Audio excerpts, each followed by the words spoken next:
Successful in your career, you're successful in your work, but you're not successful in smex or in relationship. This is actually incredibly common where people feel at a stalemate in their growth professionally and personally. But there's this block to be able to progress.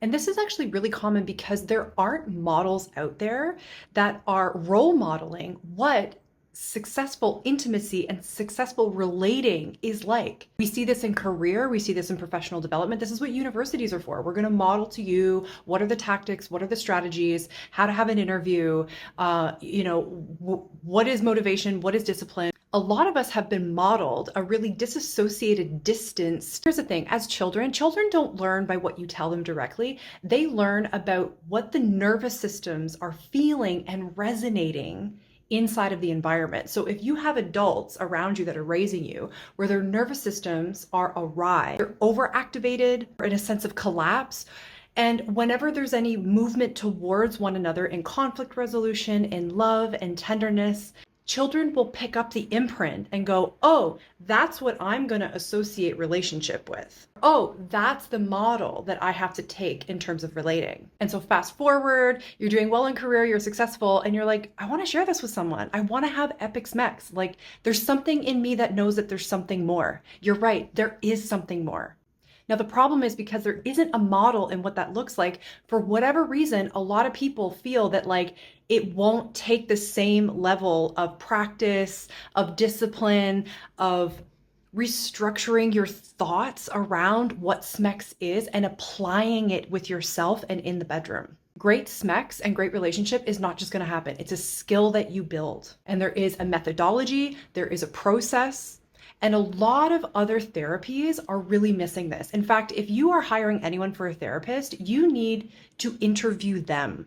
Because if you're spending top dollar to help save your marriage or save your relationship, you need to figure out whether they are smexually whole within themselves. Because if you're working with someone who's fragmented themselves, this is what the transmission is going to be. It's going to be a lot of head talking oriented style relationship development, which is an element of it, but there's missing of how do the bodies communicate? What actual practices and tools are we going to develop into?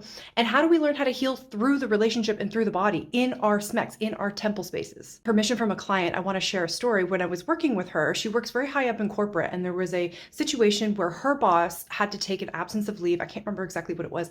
And she was offered an opportunity to be a leader in a very important project that was going on. So she became team leader, and there was a little bit of a nerve-wracking element to it because she was thrown into it. She said yes to it.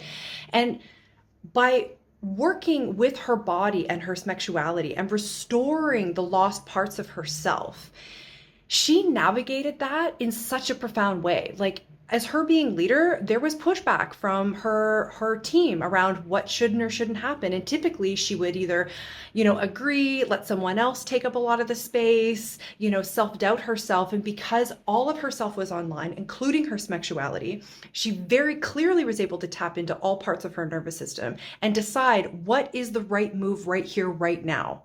And she made the decision, even if people were in objection to it.